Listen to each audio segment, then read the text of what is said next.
back to DeFi, Degens, Drip, and Farm for Poverty, where on this channel, our vision is to empower the impoverished by helping you find financial freedom through crypto assets. If you like the mission, you resonate with the vision, and you find this content useful, please subscribe and leave a comment and a thumbs up. Hey guys, welcome back. DeFi, Degens, Drip, and Farm for Poverty. So I'm going to be trying to sum up the 5 hours of AMA that Forex did with Experience Crypto 24/7 and with the Black Sheep, their episode 546. So I will be jumping right into it and keep it a lot less than 5 hours and give you all the highlights. But before I get into that, as a reminder, we have the Drip Health and Fitness giveaway. Remember, if you want to participate, it's good until 30th of April in conjunction with the Drip anniversary or birthday.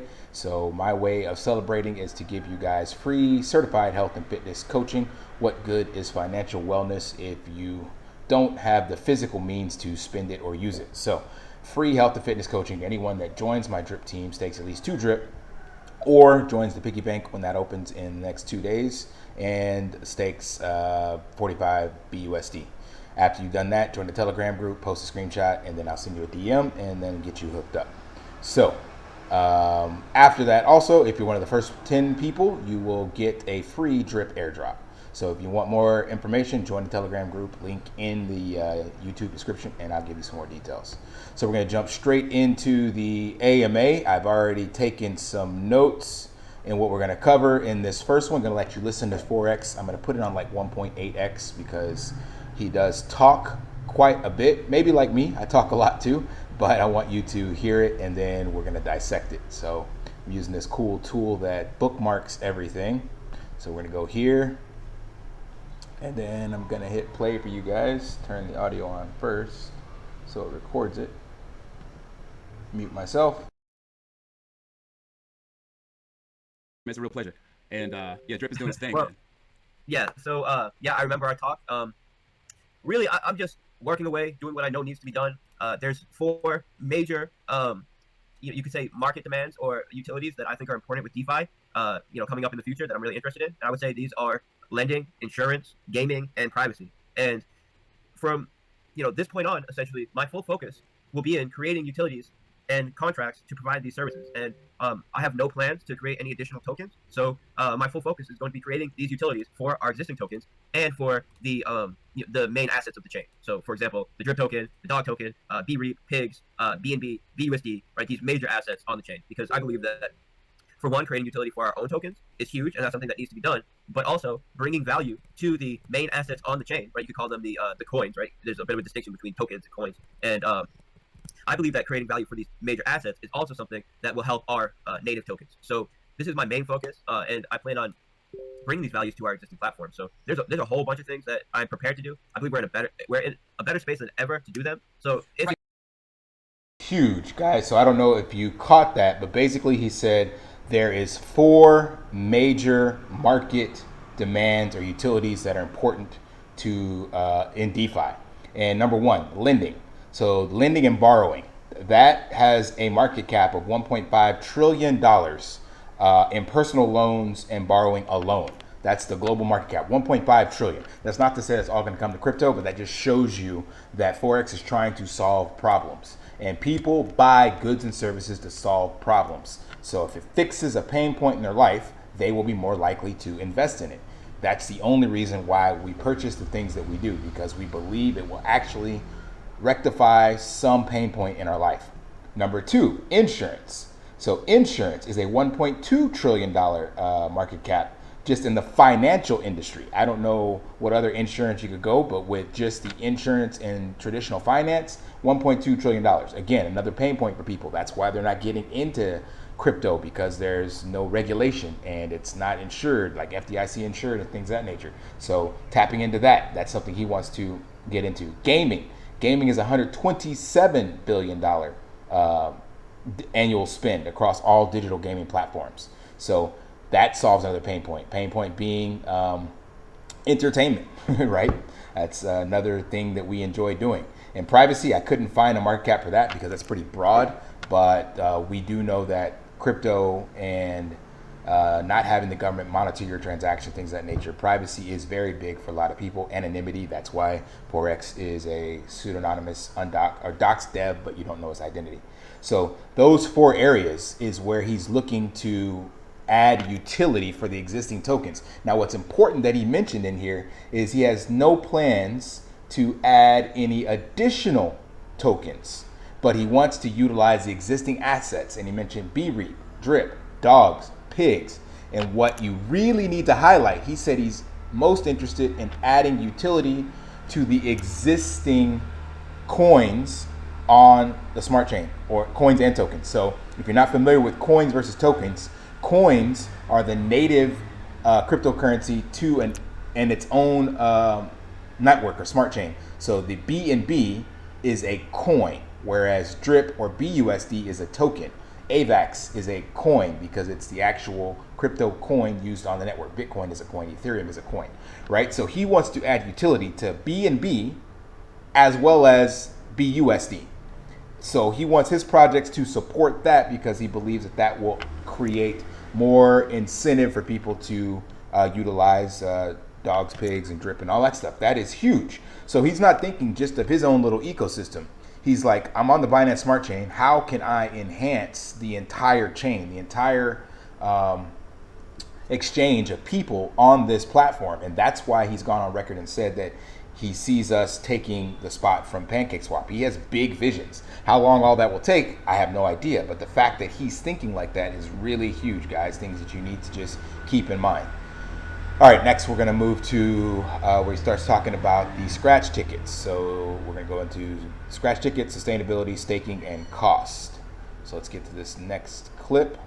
Yeah, so we took on an advice as a, I don't know if you want to call them a partner, but, but we took them on as a type of advisory role / partnership for this, but the MicroPets team, right? So people know the project MicroPets, which is a gaming platform.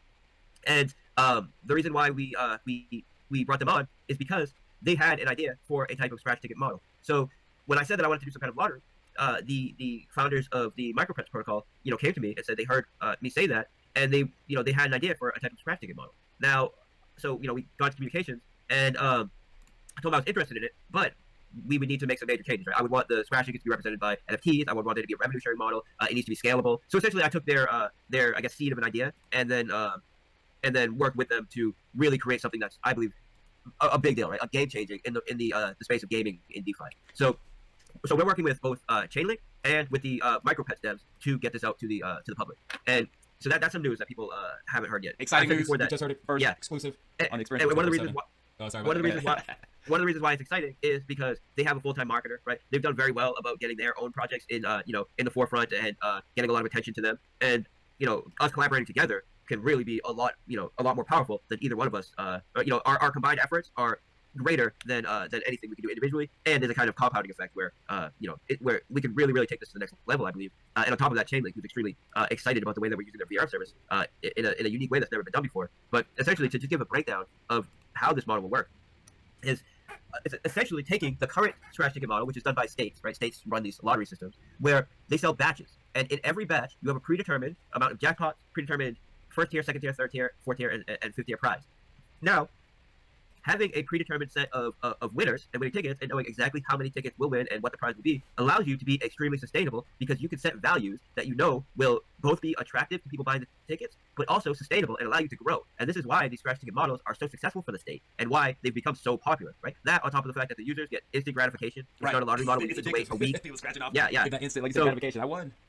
Yeah, and then when you win, sometimes you win another ticket, sometimes you win a jackpot. There's a whole variety of prizes, which is different than the current lottery model that you see on chain now, where one person wins a jackpot and that's it. And all of these other lottery projects, all the ones I know, are closed source or have some sort of closed source element. And the reason why they do this is because they're not calling some VRF service. They're utilizing several values that are on-chain values that can be reverse engineered and utilized to exploit the system and put a modder in the position where they know they put them in a position where they can take specific actions to increase their odds of winning, and then only buy a ticket if it will be a winning ticket, and if it won't result in a winning ticket, their bot won't even bother buying it. So I've looked at other lottery protocols and built my own bots, right, and my own sandbox to see how they could be exploited, and I got to the point where we had a bot that this was focused on one specific lottery project, and this bot could take actions to increase the odds of us buying the winning ticket with about 80% odds, meaning once we've done these actions, we have about 80% odds of us buying the winning ticket within less than 10 tickets bought. And if one of these 10 tickets that we bought is the winner, the transaction will go through. If one of these tickets will not result in a winning ticket, the transaction doesn't go through at all. We don't even waste money on it. All right, so there's a lot to unpack there, but that also is extremely bullish. So what did he mention in here? So he mentioned about the Micro Pets team. I don't know anything about these guys personally, but you can look them up, pets.micropets.io. So they're an NFT game platform. I don't know anything, but obviously Forex selects the people he teams with. He's very selective in that selection. And so they gave him the idea about the scratch ticket, and then he took off and ran with it and created something extremely, what he calls bullish, and one of the biggest projects he's done to date. So the scratch ticket lottery system in the U.S. across all states is $90 billion worth of capital generated. $90 billion for people just looking to gamble. And what he mentioned, what makes this even better in DeFi, is the fact that you can set the predetermined value because you know how many winners will be created. So he used the example of 60%. So that means 40% will be losers. And let's just say you only had $100 in the lottery, just for simple mathematical equations. That means $60 goes out, 40 stays in, right? So what you can do, if you sell, let's just call it 10 tickets, you can sell them to where no more than $60 is going out.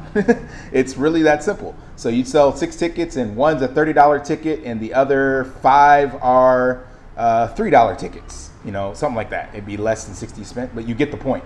So this allows for this to be sustainable and continue to generate capital. That's what's insane about this, which makes it so super smart.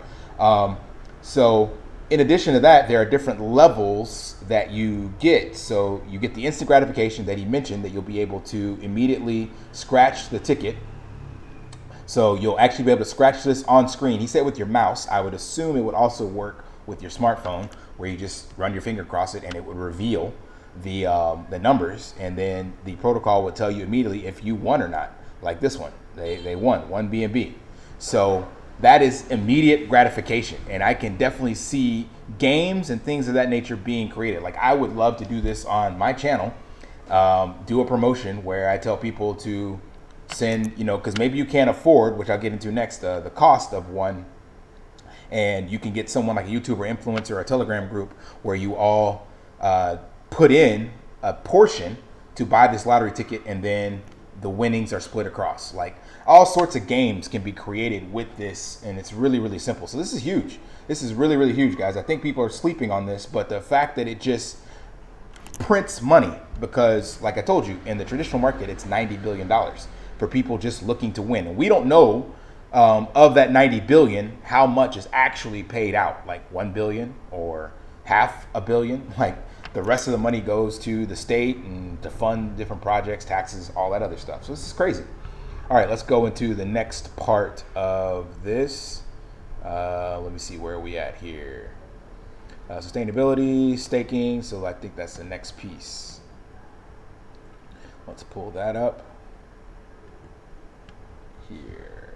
No, white label. It's this one.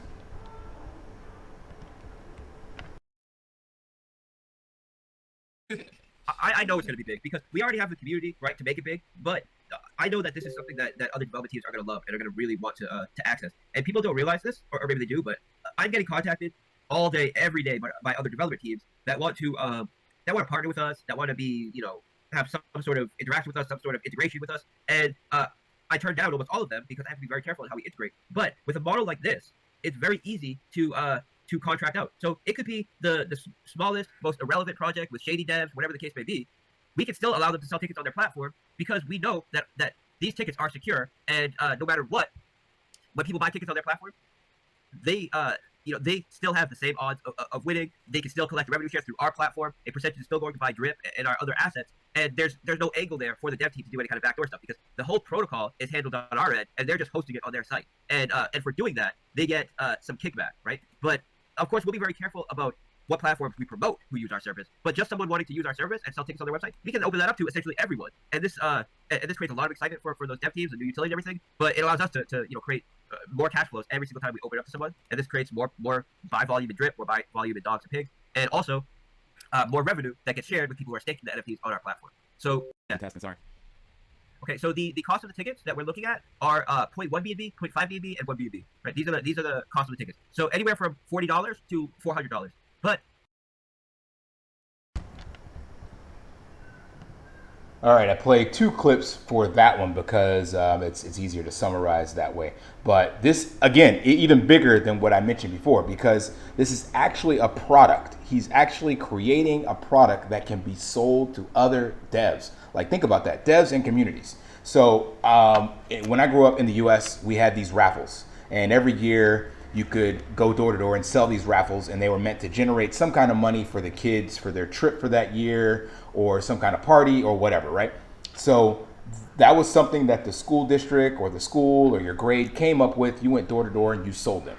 And sometimes it was also like these books where you could get things out of it. You bought these raffles, and then that would go towards like Tupperware or some other stuff. Point being is they were creating some kind of product or service to generate money to support something else. And that's exactly what Forex is doing here. So let's just say you're not that great in development, or you're building a community and you don't have the means to build the contract. Well, you can get this white boxed, proven scratch ticket model from Forex and his team, and you don't pay for it. Instead, they give it to you and they get a portion of the sales. Like, that is huge. Like, Forex is building an entire ecosystem where now he can loan this out, or not loan it out, give it away, and you can host it on your website, and you can tell people, hey, buy this, scratch ticket, and you'll win whatever it is your product is that you're selling.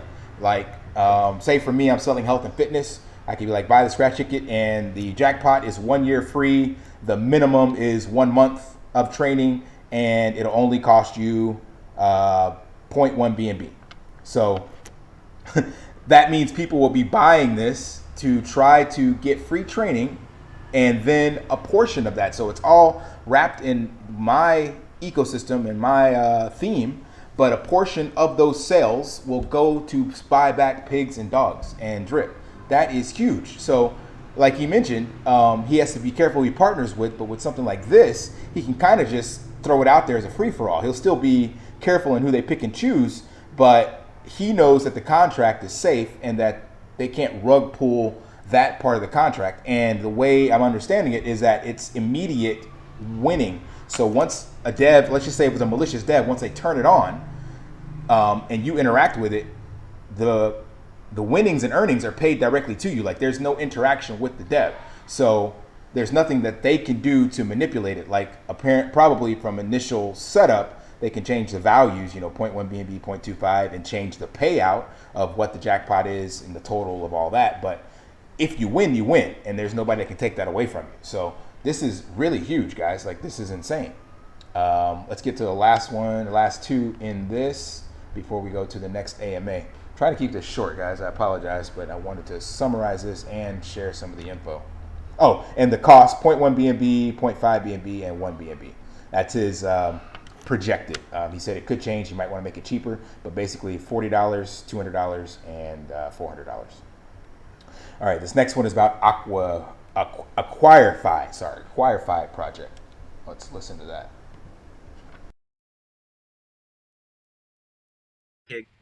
For example, this Acquirify project is a marketplace that allows developers to sell full projects to other development teams or marketers or just investors that want to run it like a board, right? So this Acquirify, they've got a like some kind of informational like website or something to check out. Yeah, Acquirify. It's I believe it's acquire.fi. So is their website, but I can post it when I get off of this call or whatever. But yeah, no sweat. Yeah, y'all or someone else wants to do it in the meantime. So the founder of Paxful, right, which is like the number 1 and number 2 peer-to-peer Bitcoin exchange, is the CEO of this Acquirify project. Oh shit, yeah, I know Paxful. Yeah, so it's a big deal, right, with a very skilled development team, and the reason why I brought that up is because it was an example of how having a DAO like this where you're raising capital allows you to network a lot easier to set up these relationships, because now this Acquirify company, which sells DeFi and crypto related businesses, wants to host our scratch ticket model on their front page and give additional marketing because I'll be working as a broker and advisor for them. And this will give us a ton of exposure for our scratch ticket model to other development teams that want to use that marketplace to buy our services, right? And there's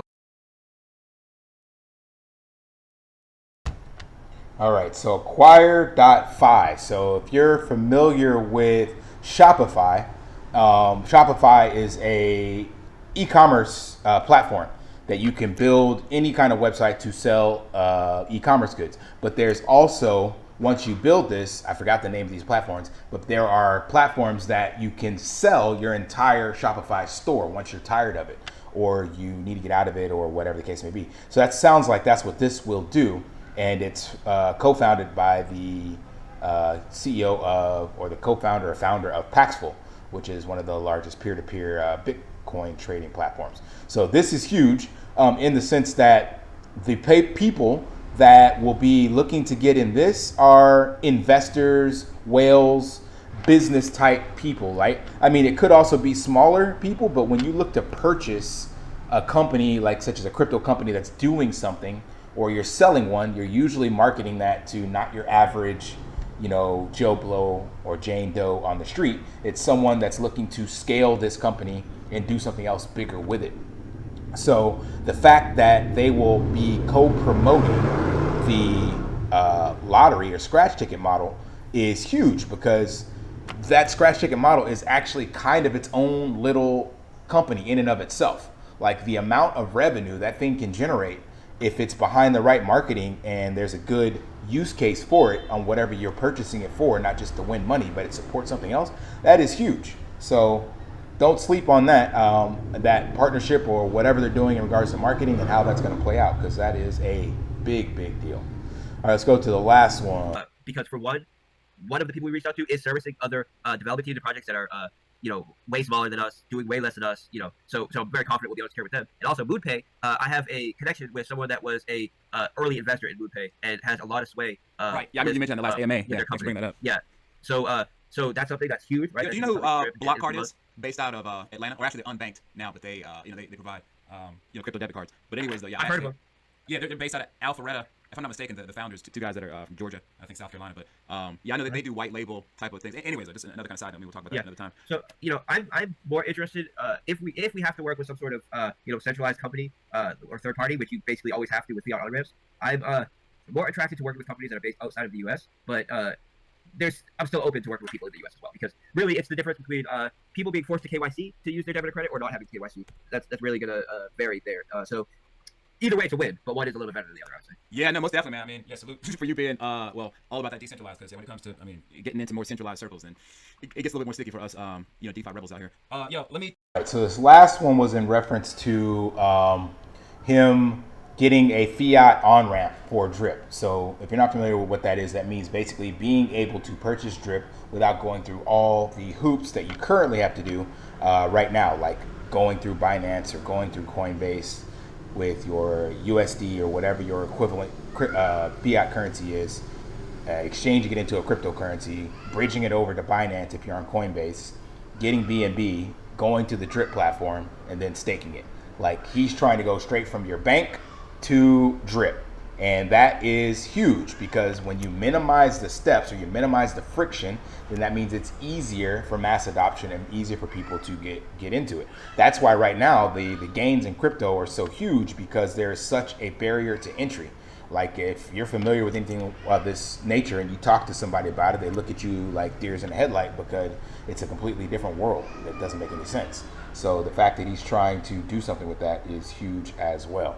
Let's go to the last one. This one's just really quick, so that's what makes this one good. It's just two things that I want to touch on that he mentioned in here, and it's basically about how bullish Drip is, and then about the DAO Tier 2. Literally, for something like Drip to fail, it would take the failing of the network as a whole, right? The whole Binance Smart Chain would need to fail for something like Drip to be exploited. I wanted to play that for you, because Somebody asked the question in the chat, like, what's the likelihood of an exploit or something like that? And he said, literally, for drip to be exploited, it would take the entire failure of the Binance Smart Chain. That is super bullish for the long-term sustainability of drip. Like, that is crazy. So that's why he says that drip is the backbone of the system, and why this is his forever project. Like, he wrote it in such a way that it is not going to fail, and it would take the entire Binance Smart Chain going down. And can that happen? Of course. Anything can happen. But is it likely? Probably not. So if it goes down, it would definitely come back up at this stage. It's like number 3 or 4 or something like that in regards to smart networks. So that is huge. That is really, really huge. Let's go to the last one here about the DAO. Do a batch of, say, 1,000 NFTs. That way we can limit the amount of people that are in tier 2. That way it's still extremely exclusive. And the NFTs will be sold in drip, dog, and pigs. And this gives value to the dog and pig tokens, right? Because you'll be able to buy the NFTs with these tokens. And then each NFT will represent a spot in the DAO. And this not only provides a spot in the DAO where people can get value from that, since it's a limited batch of NFTs and there's demand for the DAO, people will then be able to flip those NFTs for profit as well. So the NFT in itself is an investment. So it's an all-around win for existing asset holders, for people that want to be part of the deals. That's that on the DAO. So if you're not, the REAP DAO is where he does all of his initial capital raising for his projects. And REAP is the first deflationary reflection token, period. So if you're familiar with SafeMoon is actually a fork of REAP. And he made that on the ETH smart chain. ETH network. And after that, he started building utility, and he bridged it over to BREAP on Binance. And the point of the DAO is that it allows for them to get exclusive offers or raise capital. So they did this with REAP. You had to have a certain amount, and then those people that had it were offered the ability to get in a private sale or pre-sale of drip. And they were given like 30 to 40,000 max allocation. 10 to 20 people bought it. That gives the initial capital. Some of those people, like Stunner Breezy, are the ones that ended up filing out that wallet already. Ray from Bartertown is also one of those. So it offers exclusive deals and gives like really, really amazing insight. Problem is, right now, REAP is about $130 and you need 300 of them. So you're looking at 40 grand, and it's too expensive for the average investor. So he's talking about creating a level 2 where you might only need 4 grand to 5 grand, and that would get you a second level. So you'd have the first level for the original OG investors, and then the second level would give you like a percentage. So just call it 10%. So if the first people were allowed to invest $40,000, you'd be allowed to invest $4,000, or whatever percent he comes up with. So that's giving another utility to REAP, in addition to its deflationary nature and driving the price up, because now other people will be able to get in, which drives up the price of REAP. So the one thing that you can take from Forex is he's very big on ensuring that he continues to add utility to his existing tokens,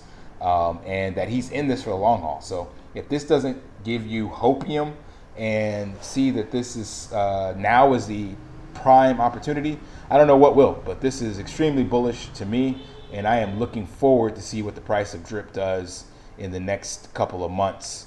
But I have a feeling we will not see 30 or below ever again. So we've been testing the 30 now, and with all of this stuff coming up and the animal farm about to launch, there are too many use cases he's building in that make it very, very difficult for drip to go down below 30, since it hasn't gone down below 30 yet. Yes, it will have its corrections again, but these waves are just going to get higher and higher and higher. So until next time, lift daily and achieve your impossible. See ya.